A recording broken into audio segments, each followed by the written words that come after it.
Vamos abrir em Colossenses capítulo 1. Colossenses capítulo 1, a partir do verso 1, vamos ler até o verso 8. Hoje nós começamos a exposição dessa carta de Paulo à igreja de Colossos. Diz assim a palavra de Deus. Paulo, apóstolo de Cristo Jesus, por vontade de Deus, e o irmão Timóteo, aos santos e fiéis irmãos em Cristo, que se encontram em Colossos, graça e paz a vós outros, da parte de Deus, nosso Pai. Damos sempre graças a Deus, Pai de nosso Senhor Jesus Cristo, quando oramos por vós, desde que ouvimos da vossa fé em Cristo Jesus e do amor que tendes para com todos os santos, por causa da esperança que vos está preservada nos céus, da qual antes ouvistes pela palavra da verdade do Evangelho, que chegou até vós, como também em todo o mundo está produzindo fruto e crescendo. Tal acontece entre vós, desde o dia em que ouvistes e entendestes a graça de Deus na verdade, segundo fostes instruídos por Epáfras, nosso amado conservo, e quanto a vós outros, fiel ministro de Cristo, o qual também nos relatou do vosso amor no Espírito. Amém. Deixa a Bíblia aberta, vamos orar ao Senhor, pedindo que Ele venha ao nosso coração nesse instante. Deus, em nome de Cristo, a Tua igreja precisa de Ti. Na verdade, precisamos de Ti em todos os momentos. Mas agora estamos aqui para Te ouvir nesse ápice da nossa semana, que é o culto no domingo a Ti, ó Deus, esperando receber direção, escutar a Tua verdade, receber consolo, ser exortado, ser direcionado a toda a verdade, ser confrontado, porque o nosso coração é teimoso, nosso coração pega atalhos e sai do Teu caminho que é santo. Venha a nós, ó Deus, e mais uma vez glorifica o Teu nome, falando conosco, edificando a Tua igreja, a igreja gloriosa que Cristo está trabalhando para que ela seja apresentada a Ti, ó Deus, sem mácula, sem ruga, perfeita. É com base, Senhor, nessas promessas que nós oramos a Ti e esperamos que o Senhor venha manifestar a Tua graça e o Teu poder, nos alimentando nessa noite. No nome de Jesus oramos. Amém. Podeis sentar.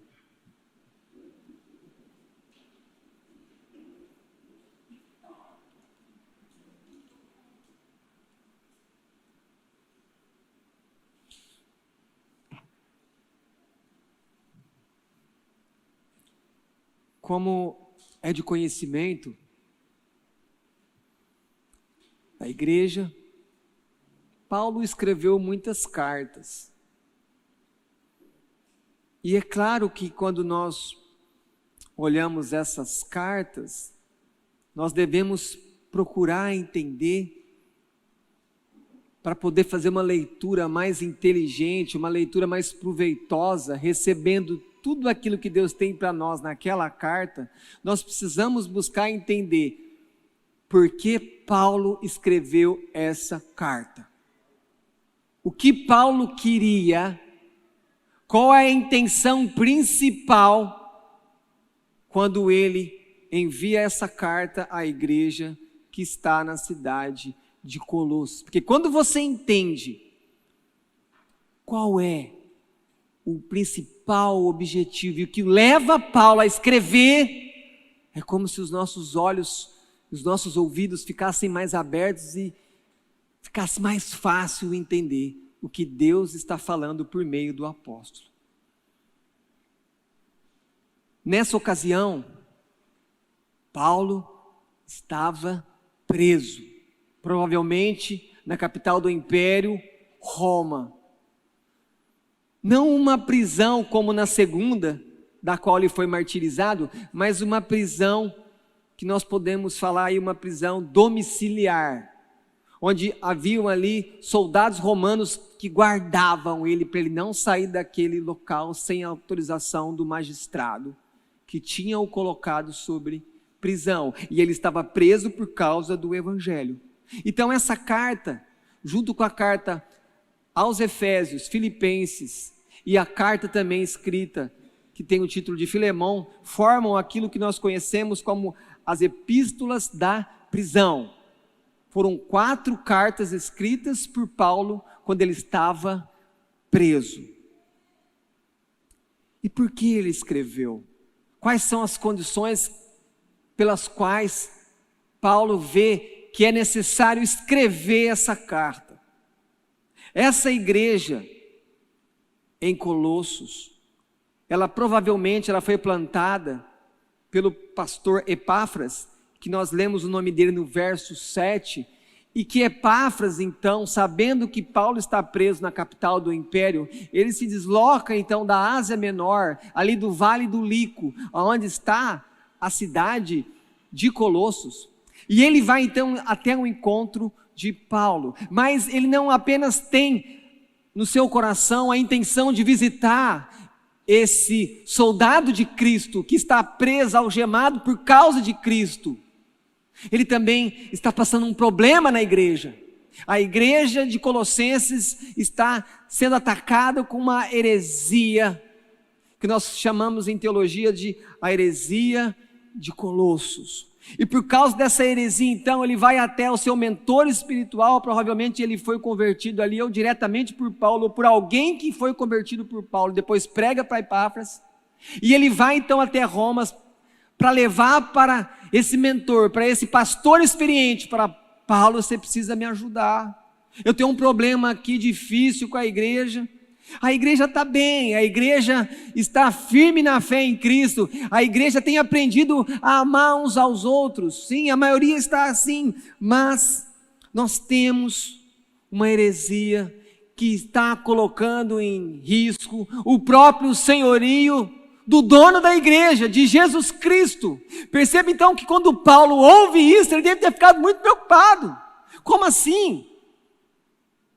O que há então entre esses alguns da igreja que estão tentando rivalizar a supremacia de Cristo? E esse é o tema que geralmente os teólogos dão para essa carta. Enquanto que em Efésios é a carta onde nós olhamos ali a beleza da igreja, na carta aos Colossenses, geralmente o tema que é dito é a supremacia de Cristo. Cristo está sobre todos os senhores, sobre toda a criação. Então, quando você estiver precisando ler sobre Jesus, que Ele é Senhor, que Ele é a imagem do Deus invisível na terra, revelação máxima de Deus, vá para Colossenses, leia Colossenses, porque você vai encher o seu coração disso. Cristo é superior a tudo e a todos. Mas, quando olhamos outros temas importantes também nessa carta, além desse ataque frontal ao senhorio de Cristo, à supremacia de Cristo sobre todas as coisas, nós enxergamos também nos próprios pontos de Paulo, nos escritos de Paulo, que ele vai tocar num ponto importante. Ele diz para essa igreja: é importante vocês entenderem que vocês estão unidos com Cristo. Como que nós não entendemos isso? E como que a carta aos Colossenses vai ajudar você a entender essas coisas? Você está ligado espiritualmente a Cristo. Por isso que na própria carta, quando Paulo escreve aos Efésios, ele diz: nós estamos assentados nas regiões celestiais em Cristo Jesus, e por causa disso nós somos abençoados com toda sorte de bênçãos, Quantas vezes a gente fica preocupado, eu preciso isso, preciso aquilo, e a Bíblia já diz que eu tenho toda sorte de bênçãos, e eu estou unido com Cristo. Então, Paulo vai falar sobre isso aqui também. Mas uma outra coisa que chama a atenção, é que está surgindo ainda de maneira incipiente, de maneira preliminar, uma nova religião, que mistura um paganismo com a filosofia grega, que é conhecido como gnosticismo. Gnosticismo que nós podemos definir como um pseudo conhecimento secreto, que alguns vão começar a dizer que precisava se ter de Deus para realmente obter a salvação, e começa-se então a dizer nessa igreja que os apóstolos de Cristo, que ele chamou, que ele treinou, que ele enviou, não tinham todas as verdades. Imagina a confusão que isso gera. Se alguém chegasse aqui e começasse a falar, olha, existe uma verdade que não está na Escritura, que foi dado a outra pessoa, ou ainda, que foi dado a mim de maneira arrogante, e a pessoa falasse assim, olha, quem não tiver esse conhecimento não entra no reino de Deus, não vai para o céu, não é salvo. Isso perturba a paz da igreja. E ainda, um outro ponto importante que nós encontramos nessa heresia, é algo que está hoje nos dias aí, que é o famoso dualismo grego, que veio dos seus filósofos. Uma coisa que a gente precisa entender do dualismo grego, é aquilo que fala que tudo está dividido em duas partes. Por exemplo, o bem e o mal. E vocês vão entender isso quando a gente olha para algumas religiões, até dos nossos dias, que tem esses princípios dualistas, quando eles dizem assim, às vezes você já participou até dessas religiões, antes de Cristo te iluminar e te libertar, falou, olha, o que importa é o espírito, é a alma, é a parte material, o corpo não serve para nada, porque a matéria é má.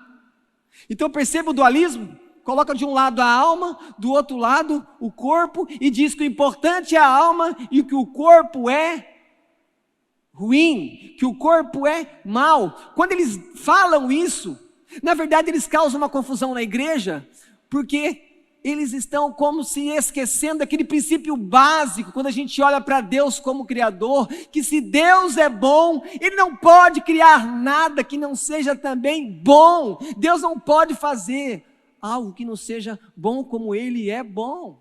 Por isso que Adão foi criado bom, e depois ele cai. Quando a gente pensa nisso, parece que não tem tanta importância, mas você imagina se essa heresia, se ela começa a ter espaço na igreja, e as pessoas falam assim, não importa o que eu faço com o meu corpo, então se você vive uma vida imoral, sexual, não importa se eu faço oração, se eu confesso meus pecados, eu vou ficar bem com Deus. E isso acontecia muito nas religiões dessa época. Mas pensem comigo, se o corpo realmente, a parte da matéria fosse má, como que eu iria então poder olhar para o corpo de Jesus? Porque Jesus teve um corpo como nós temos um corpo, e se a gente entrasse por essa heresia, desse engano, que a matéria é má, eu teria que olhar para o corpo de Jesus como? Falar então que ele não é santo, porque como que ele seria santo se ele tivesse um corpo, uma matéria que é má? Não! Jesus tinha um corpo. Mas o problema não está na matéria, porque quando Adão pecou, o pecado ele contaminou tanto a parte material como a alma, um só, todo Adão foi contaminado pelo pecado, e assim acontece conosco. Então quando nós olhamos esses primeiros versos dessa carta, a gente leu aqui e fala, olha, eu não entendi ainda qual que é o grande problema essa heresia, porque Paulo falou que ele foi chamado por Deus, ele sauda a igreja com graça e paz, ele fala que a igreja, ele saúda a igreja que estão na fé em Cristo, eles falam que eles estão no amor, depois eles falam que eles ouviram o evangelho, que é um evangelho que é verdadeiro, que é gracioso, depois fala que Epáfras é o pastor deles, e que esse amor é gerado pelo Espírito. Então parece que não tem nada a ver aqui da heresia, mas pelo contrário não. Existe. Se lermos de uma maneira cuidadosa, vamos perceber que já aqui no início da carta, Paulo já começa a falar assim, olha, Colossenses, ele ainda não entra de maneira mais frontal para falar da heresia a qual Epáfras tinha trazido a ele, mas ele já começa a dizer o seguinte para eles, vocês precisam ficar atentos ao verdadeiro evangelho, porque esse verdadeiro evangelho pregado pelo pastor de vocês, que gerou frutos verdadeiros, isso que a gente vai falar nessa noite, os frutos que são gerados pela pregação do Evangelho. Olhando para o verso 2, lembrando que, rapidamente o verso 1, e eu peço que você esteja acompanhando comigo na Bíblia, porque você vai voltar nesse texto depois. Se você prestar atenção na pregação, e se você acompanhar comigo, quando você lê, daqui a algum tempo, Colossenses, você provavelmente, pela ação do Espírito, na sua memória, você vai lembrar do que foi pregado, isso vai te ajudar a entender, a reter mais as verdades de Deus. Amém, igreja? Por isso que é bom acompanhar. Por isso que a pregação expositiva é falando do texto, para você poder voltar e poder identificar aquilo que foi pregado para você e poder crescer na fé com isso. Quando Paulo fala no verso 1 que Timóteo também está mandando a saudação, onde Paulo está? Paulo está preso. É numa casa sim, mas ele está preso. Então se Timóteo está com ele na saudação, eu tenho que entender que Timóteo está junto com ele, está acompanhando ele. E aí você pensa, quantas vezes quando as coisas ficam difíceis para nós, como que as pessoas agem? Muitos se afastam, ficam longe, porque é perigoso às vezes ficar perto da gente, mas Timóteo, no momento mais difícil na vida do seu mentor espiritual, do seu pai espiritual, ele está lá junto com ele e fala, Paulo, se tiver alguma consequência para você, eu estou junto com você, porque ele sabe que Paulo está preso, não porque ele fez algo errado, ele não é um criminoso condenado pela justiça, ele é alguém que está sofrendo por amor ao Evangelho, então ele quer estar junto com Paulo. Então a primeira coisa importante, ele está junto, e Epáfras vai visitar ele na cadeia, mas no verso 2, ele diz aos santos e fiéis irmãos, uma coisa importante aqui, por mais que a heresia está começando ali na igreja, quando ele fala que os irmãos são os fiéis irmãos em Cristo, ao mesmo tempo ele está dizendo o seguinte, fala assim, olha, Epáfras, o pastor de vocês, me falou que existem alguns aí que estão começando a entrar por essa heresia, mas, olha o que ele está dizendo, eu sei, Colossenses, que a maioria de vocês está no Evangelho, está na fé em Cristo, continua nas pegadas as quais Epáfras pregou para você. Então quando ele usa essa expressão, ele quer dizer isso, que a maioria da igreja ainda continua na fé, continua fiel a Cristo, por mais que exista um problema importante. E então chega o verso 3, e aqui tem uma aplicação importante para nós. Ele diz assim, no final, quando oramos por vós. Paulo não fala, quando eu oro por vocês, porque ele poderia falar, eu oro. Não, ele usa o plural. Por quê? Ele está dizendo o seguinte para a igreja, o pastor de vocês não está aí, porque está aqui comigo. Quando essa carta é escrita, o pastor da igreja de Colossos está com Paulo. Então ele está dizendo o seguinte, igreja, vocês estão aí, mas eu, Timóteo, e o pastor de vocês, estamos orando por vocês. Qual que é a aplicação aqui para nós? Aplicação direta, pastores. Pastores devem orar pelas ovelhas. Pastores devem orar pela igreja. Mas vamos aumentar essa aplicação. Pais devem orar pelos filhos. Líderes devem orar pelos liderados. Essa é a aplicação. Às vezes nós queremos fazer muitas coisas e fazemos com atitudes. Mas quanto mais Deus pode fazer com o braço forte dele, quando nós ficarmos de joelho diante dele e falarmos, Deus, eu não posso fazer nada, mas eu vou ao Senhor, o Senhor pode todas as coisas, o Senhor pode mudar essa situação, e não era isso que Paulo estava fazendo? Você imagina, no momento que a igreja está sendo atacada por uma heresia, o pastor deixa a igreja, fala, não, você devia ter ficado, os lobos estão lá, os falsos mestres estão lá, mas não, ele precisava ter um conselho. Uma outra coisa importante, com quem que você busca conselho quando as coisas ficam difíceis? Ou ninguém serve para dar conselho para você? Quem você busca? Quem Epáfras buscou? Buscou uma pessoa experimentada, buscou o mentor dele, buscou alguém que tinha uma saída, buscou alguém que animou ele. Como é que vocês acham que Epáfras ficou depois que conversou com Paulo? Falou, nossa, não vai ter jeito, a igreja vai morrer, a igreja vai acabar, a heresia vai prevalecer sobre o evangelho. Não, ele ficou animado. Então lembre-se, procure pessoas para buscar conselho que vão fortalecer você, que vão falar da fé de Cristo com você, que vão animar você, encorajar você a continuar nas lutas, porque elas sempre vão vir para que Deus manifeste o poder dele na nossa vida. Pastores, pais e líderes, orem pelos seus liderados, ovelhas, filhos, porque se nós estamos numa posição de autoridade, é porque essa posição foi confiada pelo próprio Deus, mas isso requer de nós também uma responsabilidade, porque nós vamos prestar conta. Os pais vão prestar conta dos filhos, por como educaram os filhos, se levaram os filhos na igreja, se ensinaram a palavra para os filhos, se guardaram os filhos. Os líderes também vão prestar conta.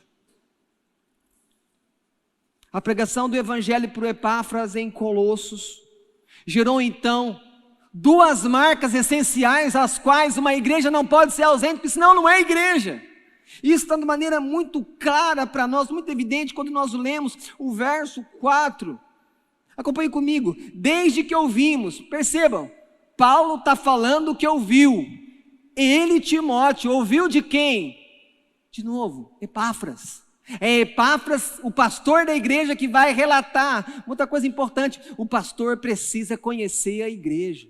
O pastor precisa saber como é que está a sua igreja. O pastor precisa conhecer o estado espiritual, preferencialmente, de cada ovelha. O pastor precisa conhecer cada casamento. O pastor precisa saber como é que estão as crianças. Porque ele é pastor. Ele é chamado para zelar, para se dedicar, para mostrar o caminho, para mostrar como que o evangelho responde àquela demanda.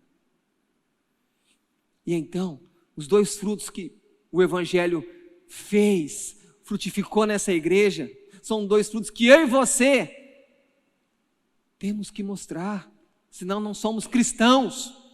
E quais são esses frutos? Está escrito aqui no verso 4, desde que ouvimos da vossa fé em Cristo. Em quem você crê? Em quem você crê? Em quem você confia? Cristo, Cristo, Cristo. E se você está realmente na fé em Cristo, vai se manifestar o fruto mais importante que o próprio Paulo escreve, quando ele escreve aos Coríntios, que era uma igreja passando por um problema terrível, de falta de união. O amor. Então percebam que aqui as duas marcas principais são a fé e o amor. Como poderemos ser igreja se não encontrarem em nós fé em Deus e amor uns pelos outros?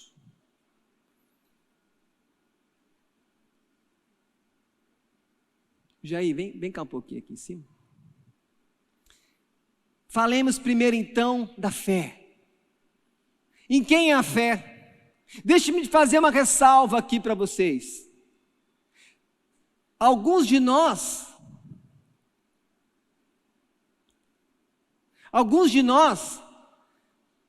está tendo um problema na fé. Qual? Nós estamos tendo fé, não em Cristo, nós estamos tendo fé na nossa fé. Falar, não, na minha fé, pastor, é muito grande. Como assim? Não, a nossa fé, ela não foi nos dada como um dom, como um presente de Deus, mas ela tem que ter só um objetivo, olhar para Cristo. É para isso que Deus nos deu fé, para olhar para Cristo. A nossa fé tem que ser sempre em Cristo. Muitas vezes eu começo a ter fé em mim, fé na minha fé. Perceba então que a base você é eu. E aí quando eu não estou bem, o que acontece com a minha caminhada? O que acontece com o meu passo? Quando eu começo a olhar para mim, se a fé é em mim, Quando eu não estou bem, eu vou diminuir o passo, eu vou menos na igreja. Falar, não, já está ruim, vai ficar pior. Falar, não, eu não estou bem, eu estou pior. Eu vou olhar para Cristo, porque nele tem saída para mim. Nele há esperança. Nele tem poder para mexer com o meu coração. A fé é em Cristo. Não naquilo que você está fazendo. Não em você. Não na sua fé, que é um dom. Mas pensemos aqui que então que a carreira cristã começa pela fé. E como que Paulo diz em Romanos que começa a fé? Presta atenção nisso aqui. Paulo escreve, a fé vem pelo ouvir. Mas deixa eu dizer algo para vocês que conclui disso. A fé vem pelo ouvir. Mas, e como que eu me mantenho na fé? Eu posso parar de ouvir e continuar na fé? Esse é o ponto que eu quero falar para vocês. Se você começou em Cristo, a fé, ouvindo o Evangelho, ouvindo de Cristo, ouvindo a pregação, como é que você vai continuar em Cristo se você parar de ouvir dEle? Então não é uma fé apenas que eu começo ouvindo, eu preciso ouvir de Cristo todo dia. Eu preciso, você precisa, a igreja precisa de Cristo todo dia, porque não sua fé vai desvanecendo, vai enfraquecendo e o mundo vai adentrando dentro de você. Continue ouvindo todos os dias do autor e consumador da sua fé. Segundo, a fé é um dom. Nunca acha que você tem mérito na sua fé, não. Deus te deu o dom e você então creu. Experimenta então, ir nas pessoas que estão sem Cristo. Experimenta você dar fé para elas. Tenta qualquer coisa, não. Você não tem como dar fé para elas. Você só pode fazer uma coisa. A mesma coisa que Epáfras fazia na igreja. Você só pode pregar o Evangelho. Você só pode mostrar a verdade de Deus. Você só pode apresentar aquele que pode todas as coisas. Mostrar Cristo. Por que Deus dá fé para nós? Deus deu fé não apenas para crer em Cristo, mas também para sofrer por Cristo. Mas também a fé para ser exercida. Quantas vezes nós temos dificuldades e nós não exercitamos pela oração a fé em Cristo? Nós queremos resolver de várias maneiras, mas não através de confiando totalmente em Deus pela fé, orando, olhando para Ele. E um último ponto da fé, irmãos, Deus deu fé para você? Você está em Cristo? Entenda uma coisa, se Deus te deu fé, Ele vai provar a sua confiança nele. Ele vai fazer isso. Ele sempre faz isso. Olhe todos os servos dele na Escritura. Ele vai provar. Então não fique assim, surpreendido, quando alguma provação estiver vindo sobre você, parece que está ameaçando até a sua confiança em Deus. Não, Deus está fazendo aquilo para você ter raízes mais profundas, ser mais alicerçado. Não está baseado no monte de areia, mas não, na rocha que é Cristo. Ele vai provar a sua fé. Ele está provando a fé de alguns nesses dias, provou de alguns tempos atrás, e vai provar de outros lá na frente, porque é assim que Deus trabalha. O segundo fruto do Evangelho, a segunda marca dessa igreja que nós olhamos é o amor. Uma das maneiras, ou melhor, como é que você sabe que você ama Deus? Como é que você pode dizer, eu estou em Cristo? Como é que você pode dizer isso? Será que a Escritura mostra de maneira prática e me responde isso? Se eu realmente amo a Deus? E se eu realmente estou em Cristo? Sim! Uma das maneiras que a Escritura, em várias partes, mostra de que eu realmente amo a Deus, um amor verdadeiro, sincero, é se eu amo os meus irmãos, pessoas que eu não conhecia, pessoas às vezes que eu não sei muito da vida, mas pessoas que eu olho e eu tenho uma compaixão, e eu tenho interesse, e eu oro por essa pessoa, e eu quero o bem dessa pessoa. Então, lembre-se você, ó crente, filho de Deus, se você quiser provar como é que está o seu amor, como é que está a temperatura da sua fé em Cristo, veja como que você está tratando os seus irmãos. Eu vou mostrar o que a Escritura fala sobre isso. Olha que Pedro diz: tendo purificado a vossa alma, pela vossa obediência à verdade, tendo em vista o amor fraternal, não fingido. Deus não quer irmãos nessa igreja, em igreja nenhuma, fingindo que tolera o outro, fingindo que ama o outro, quando lá no fundo do coração odeia, quer mal. E aí Pedro diz: amai-vos de coração, uns aos outros de maneira ardente. O que a gente pode pensar em arder? Comer pimenta, arde? Você pegar um gelo e ficar passando no mesmo lugar ali, vai arder, vai começar a queimar? Então pensa nisso, como é o tipo de amor que Deus quer que nós tenhamos uns pelos outros. Entenda o seguinte, igreja: como é que as pessoas vão acreditar de verdade, não só no Jesus te ama, mas que Deus ama pecadores, Deus salva pecadores, se eles não conseguem enxergar em nós, a igreja, o amor entre nós? Nossa pregação não tem poder, o nosso testemunho não é verdadeiro, porque nós falamos que servimos e amamos um Deus com amor eterno, mas nós não temos amor entre nós. E é assim que o amor de Deus tem que ser testemunhado para o mundo incrédulo, através do nosso amor. Não tem como fugir, mas muitos fogem, muitos não querem escutar essa parte do Evangelho. Relacionamento de irmãos dentro da igreja, escute isso, é muito parecido com o relacionamento de casamento, marido com mulher. Não tem como correr, tem que resolver, tem que se dar certo. E Deus vai tratar na sua oficina chamado casamento. Deus trata no caráter. E na igreja, Deus trata. A gente não pode fugir disso, senão a gente não cresce, não é aperfeiçoado. E às vezes continua sendo menino e menina durante 10, 20, 30 anos. Porque não quer cumprir aquilo que Jesus disse: se vocês me amam, vocês guardem os mandamentos. Se vocês querem glorificar meu Pai, amem uns aos outros, como eu vos amei. Cristo disse isso. E ele diz ainda a Pedro que esses crentes foram gerados não de semente corruptível, mas incorruptível, mediante a palavra de Deus. Percebam, qual que é a base do seu amor pelo irmão?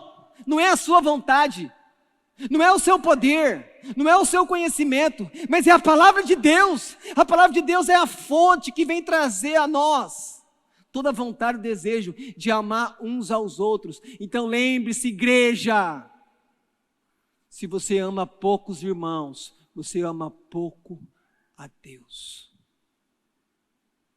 Lembre-se disso, é um termômetro, é uma prova prática se você está na fé ou não. Quem ama a Deus ama os irmãos. Esse é o Evangelho, essa é a verdade, não tem para onde fugir. Pastor, então eu estou com dificuldade. Busca a Deus, porque Cristo morreu pelos seus irmãos, para que eles pudessem se amar como o Pai ama a Ele.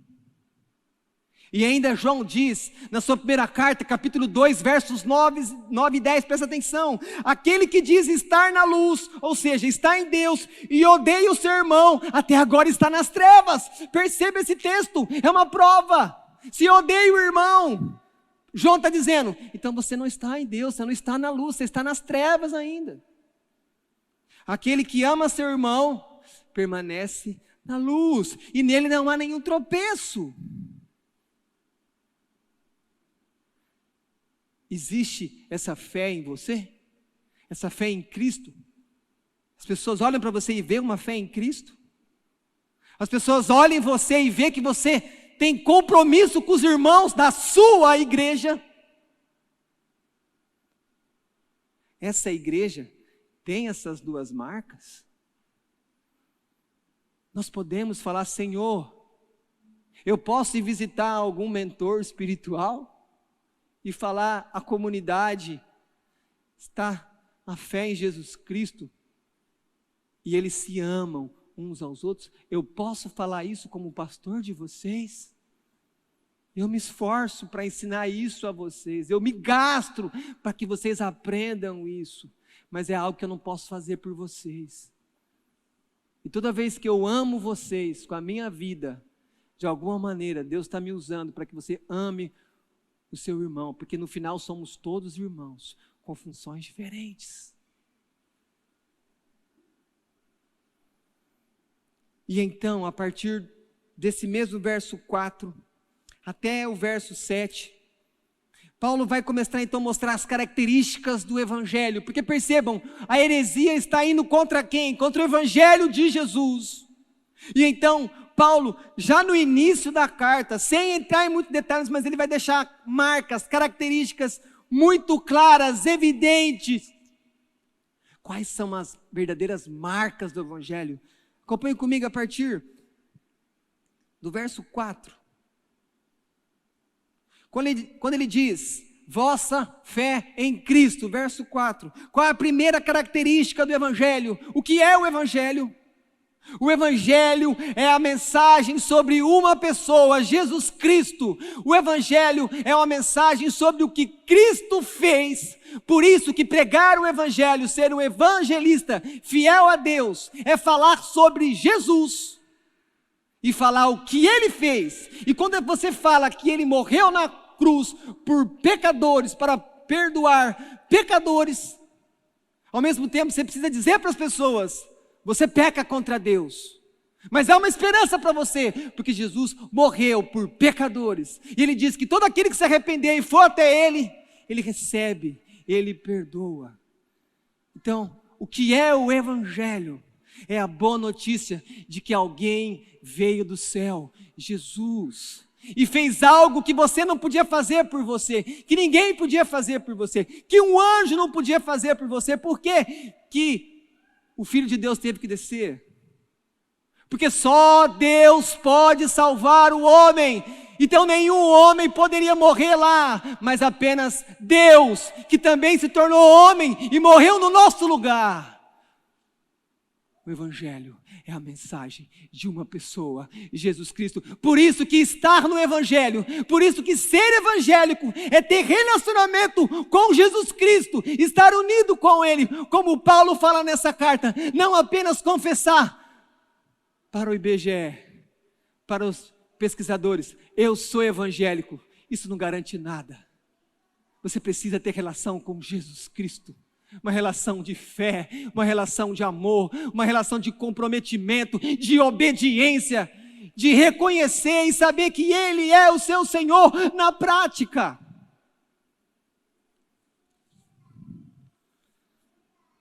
Segunda característica, está no verso 5, quando ele diz, o final, ele diz, ouvistes pela palavra da verdade do Evangelho. Qual a melhor maneira de você identificar que uma nota de dinheiro é falsa? Responda para mim. A melhor maneira de reconhecer uma nota, uma cédula, um papel moeda falso é conhecendo bem as notas verdadeiras. Então, se eu conheço da melhor maneira possível o Evangelho verdadeiro, genuíno Evangelho, vai ser mais difícil me enganar, porque toda vez que vier uma falsa doutrina, uma heresia, uma manipulação, doutrina de homens, eu vou trazer para o Evangelho, e ele vai me iluminar, e eu vou discernir, e falar, não, isso aqui não é a verdade, essa aqui não é a vontade de Deus. Percebem isso? É por isso que Paulo fala que não se cansa de pregar as mesmas coisas. Eu preciso do Evangelho todos os dias, eu preciso conhecer mais, tanto da pessoa de Cristo, mas das verdades reveladas por Ele. Porque Ele é a luz que ilumina a nossa mente para a gente poder julgar todas as coisas. Pergunto a você, como é que você faz para tomar decisões importantes toda semana? Quem é que te guia? Quem te aconselha? Quem aponta o caminho? Tem que ser o Evangelho, tem que ser a palavra, tem que ter o conselho de Deus, porque Deus não falha, Deus não é pego de maneira desprevenida. Por isso, lembre-se que um dos pontos importantes quando olhamos para aquilo que Paulo está combatendo, a heresia na igreja de Colossos, é que eles estão dizendo que entre a divindade e as coisas criadas existem mediadores, anjos, criaturas, espíritos celestiais. Quando eles começam a trazer isso para a igreja, essa heresia para a igreja, o que eles estão afrontando? Aquilo que Paulo escreveu a Timóteo: porquanto só há um mediador entre Deus e os homens, Jesus Cristo, homem. Percebam, então não há necessidade de anjo, de outro ser qualquer, só há um mediador, só existe um nome que me leva a Deus, Jesus Cristo. Quantos entre nós têm fascínio por querer ter experiência com anjo? Ou não é? O maior fascínio da sua vida vai ser quando você olhar Jesus de frente e você vê a glória de Deus nele. Esse é o fascínio que você tem que esperar. Esse é o fascínio que Deus te prometeu. Quantos de nós querem arrumar um jeitinho de conseguir alguma coisa que parece que pelo Evangelho não tem? Preciso de um outro mediador. Eu não posso ir até Cristo em oração direta. Eu preciso de alguém que ora por mim e que aí ora Cristo e aí Deus ouve. Estamos voltando ao catolicismo, onde existem vários mediadores, medianeiras. Sim ou não? Sim! Cristo morreu por nós, a igreja. Ele abriu o caminho até Deus. Em terceiro lugar, o verso 6, Paulo escreve assim à igreja: e chegou até vós, como também em todo mundo. Olha que Paulo está dizendo, assim, Colossenses, o Evangelho chegou a vocês, porque Epáfras está aqui comigo, pregou o Evangelho, e vocês se converteram, e vocês estão na fé, aprenderam a se amar, mas não pense que o Evangelho chegou só até vocês, em vários lugares do mundo, o mundo conhecido da época, o Evangelho chegou, as pessoas estão sendo libertas, as pessoas estão se libertando do paganismo, das falsas religiões orientais da época, da idolatria. Quem deve ouvir o Evangelho de você? Para quem que você deve pregar o Evangelho? A resposta está aqui: o Evangelho deve ser pregado a todo mundo. Eu me lembro uma vez que eu estava no tribunal do júri, eu ali trabalhando como oficial de justiça, e estava no intervalo, eu estava diante de um promotor, uma pessoa boníssima, uma pessoa muito bacana, uma pessoa correta, mas que não tinha Jesus, e eu sabia por conhecer ela que ela não tinha Cristo. Então o que eu fiz naquele tempo que eu tinha no intervalo do julgamento? Eu próximo a ele, a gente almoçava até junto no local, para as testemunhas ficarem isoladas, e eu comecei a falar com ele, incentivando ele, falar: doutor, o senhor precisa entender o sistema judicial de Deus, Romanos. Então, como ele era um jurista, eu evangelizei, eu preguei Cristo para ele, através de alguma coisa que poderia chamar a atenção dele. Eu falei de Romanos. Mas quais são as pessoas que estão perto de você? O que é interessante para elas? Pensa nisso. Se você está diante de um atleta, como que você pode pregar Cristo? Ele é o campeão dos campeões, ele é invicto, ele não empata, ele não perde. É uma maneira de você começar a pregação. É de falar que como os atletas olímpicos procuram medalhas, Deus tem uma coroa para quem confiar nele. Percebam, todos devem ouvir o Evangelho. Os seus filhos que estão nas suas casas devem ouvir o Evangelho de vocês em primeiro lugar. Não é o pastor que tem que pregar em primeiro lugar para os seus filhos, é você, pai e mãe. Os nossos vizinhos têm que ouvir o Evangelho. Os nossos chefes têm que ouvir o Evangelho. Pastor, eu posso perder meu emprego. Mas você pode ter um chefe crente. E se você perder o emprego, fica tranquilo. É Deus que provê você, Ele vai te arrumar outro lugar. O senhor fala isso o quê? Por acaso Deus não mantém todo mundo? Deus não tem o controle de todo mundo? Ou nós estamos no controle? Não, Deus está no controle. Sejamos corajosos, como foi falado quinta-feira. Jonas foi corajoso, foi lá em Nínive, começou a pregar: a cidade vai ser destruída. Ele deve estar pensando, meu Deus, eu vou dar um passo, vai vir uma pedrada, vai vir uma flechada, eu vou morrer na terceira quadra de Nínive, eu estou morto. E ele pregou, e ninguém mexeu com ele, porque era propósito de Deus. Mas se alguém mexer com você, é igual aconteceu com Estevão, que Cristo se levanta para olhar o servo dele morrendo por causa do Evangelho. Que coisa gloriosa sofrer por causa do Evangelho. Que Deus nos ensine, não sofrer por causa dos nossos pecados, que já merecemos, mas Cristo morreu por nós, mas ensinar a gente a sofrer por causa do Evangelho, para dar bom testemunho, para as pessoas conhecerem o bom perfume de Cristo na nossa vida. Uma outra característica, está no verso 6, diz aqui,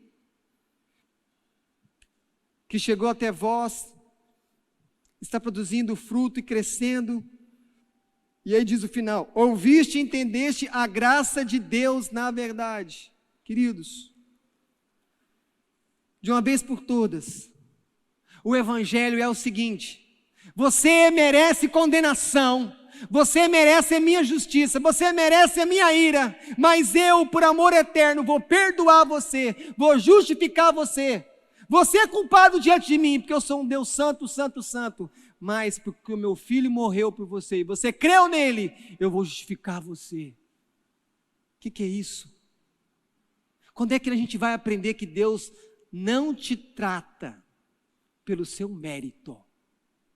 Porque se Ele tratasse você assim, todos nós já estaríamos fulminados e condenados. Deus nos trata pela graça. As coisas acontecem na nossa vida, nós não merecemos.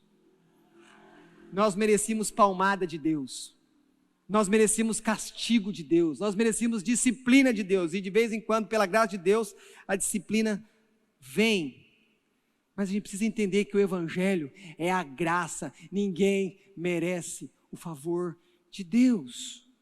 E então nós chegamos a mais um ponto, que está aqui no verso 6 e 7, ele diz assim, eu acabei de ler, diz assim, em que ouvistes e entendestes a graça de Deus. E quando nós voltamos, no verso 5, diz assim, por causa da esperança que vos está preservada nos céus, do qual antes ouvistes, presta atenção aqui, ele está falando, vocês ouviram a palavra, depois ele diz, vocês ouviram e entenderam, e depois no final, quando ele vai falar de Epáfras, o pastor da igreja, ele diz no verso 7, segundo fostes instruídos. O que é isso? O que Paulo está ensinando aqui? O que Paulo está dizendo para a igreja de Colosso? Colosso, presta atenção, como é que vocês conheceram o Evangelho? Como é que o Evangelho é transmitido? A gente ouve. As pessoas precisam ouvir o Evangelho. As pessoas precisam ouvir o Evangelho. Só que não só as pessoas lá de fora. Nós precisamos ouvir o Evangelho toda semana. Para que a gente possa verdadeiramente entender. Porque quando Paulo escreve aqui entender, o que ele quer dizer com isso? Muitas pessoas entendem o Evangelho de Jesus, mas não confiam em Cristo para serem salvas. Ou seja, elas entendem a proposta de Deus, mas elas rejeitam a proposta de Deus. Por isso que as pessoas ouvem Cristo de você, mas não vêm à igreja, rejeita Cristo. Em terceiro lugar, ele fala de ser instruído, de ser ensinado. Ele está dizendo o seguinte, fala assim, olha, vocês estão aprendendo, vocês estão sendo discipulados. E aí você pensa, como é que você pode continuar na fé? Como é que a sua fé pode aumentar? Como é que você pode amar mais a Deus e aos irmãos? Se você não ouve o Evangelho. Aí você vem na igreja 2 vezes por mês, você vai ouvir o Evangelho 2 vezes por mês. Mas se você vem 10 vezes, é fácil, gente, matemática simples. Quanto mais você ouve o Evangelho, mais o amor vai ser levado pelo Espírito derramado no seu coração. Mais você vai crer. E aí a gente vê então uma geração como a nossa, que tem uma dificuldade herculana de cultuar a Deus, de ir a Deus em oração e palavra, e depois a gente não entende por que não estamos bem, porque não estamos ouvindo o Evangelho na dieta correta. A gente não ouve. Desnutridos espirituais. Quando o nosso filho fica sem comer uma manhã, uma tarde, a gente fica desesperado, preocupado. Ou por acaso alguém aqui, quando tem aquela dorzinha na barriga por fome, não procura comida?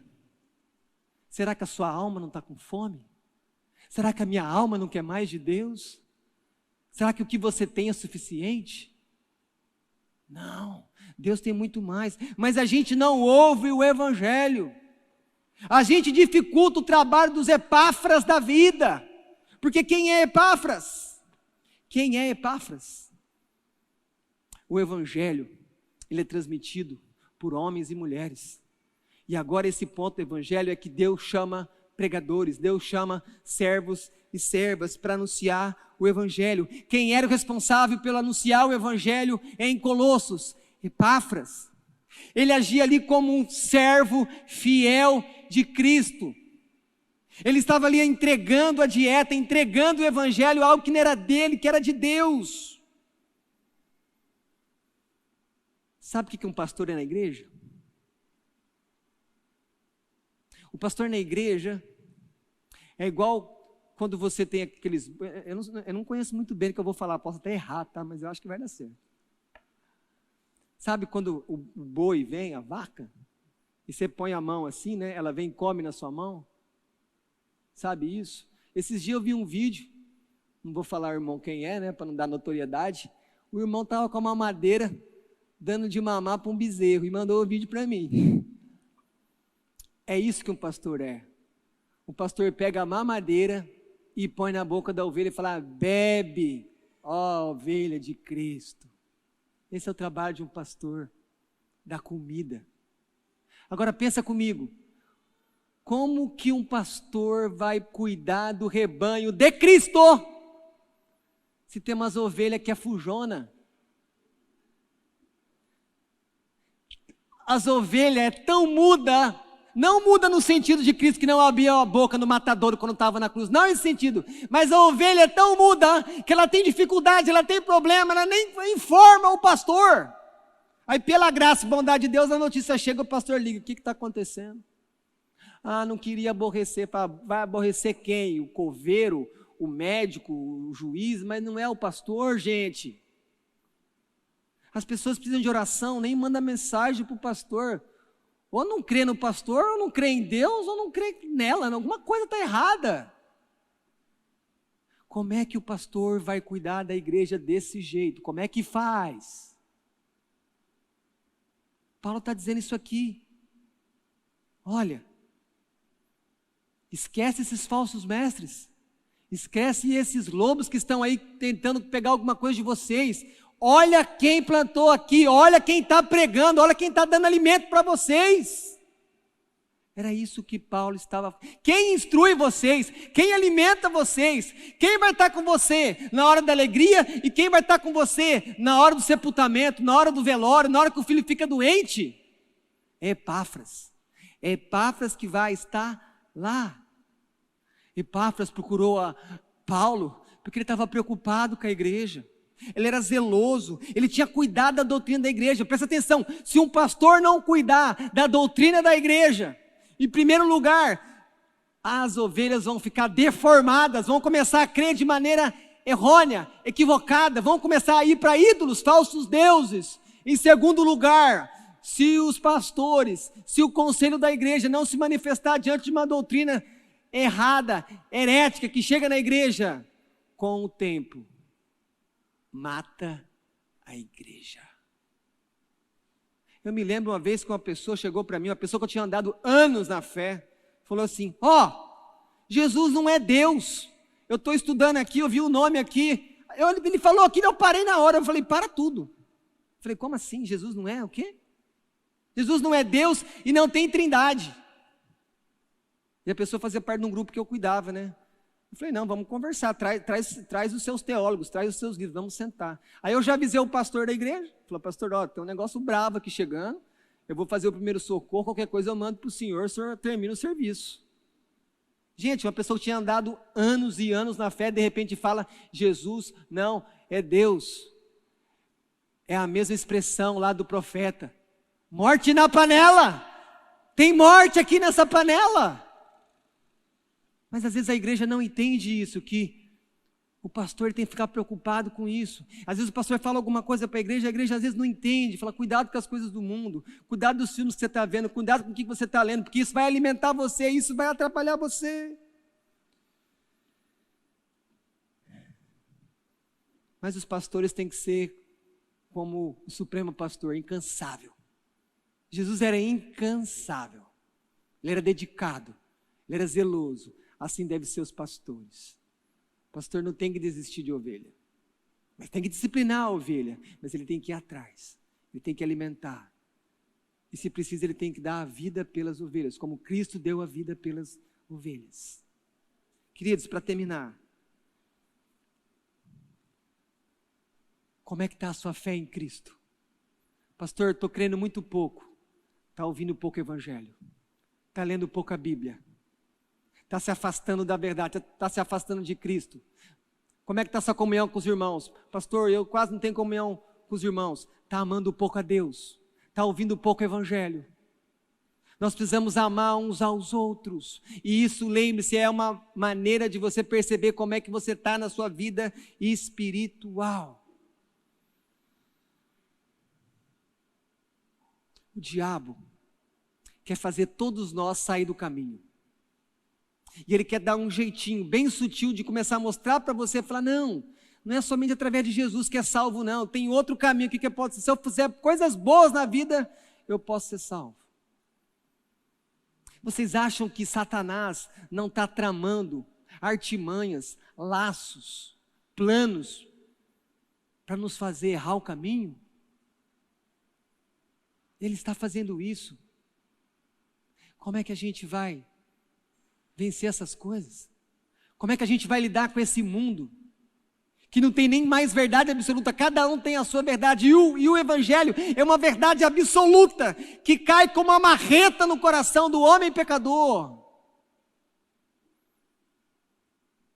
O que Paulo estava dizendo aqui é, igreja, vocês precisam ficar com os olhos voltados para o genuíno, o Evangelho, que é verdadeiro, que o Evangelho que é Cristo, o Evangelho que vem de maneira graciosa, o Evangelho que tem que ser pregado, e que Deus coloca pessoas para cuidar da sua vida espiritual. Por isso, por negligenciar, ouvir o Evangelho, ser instruído o Evangelho, que nós estamos sendo uma geração tão fraca espiritualmente.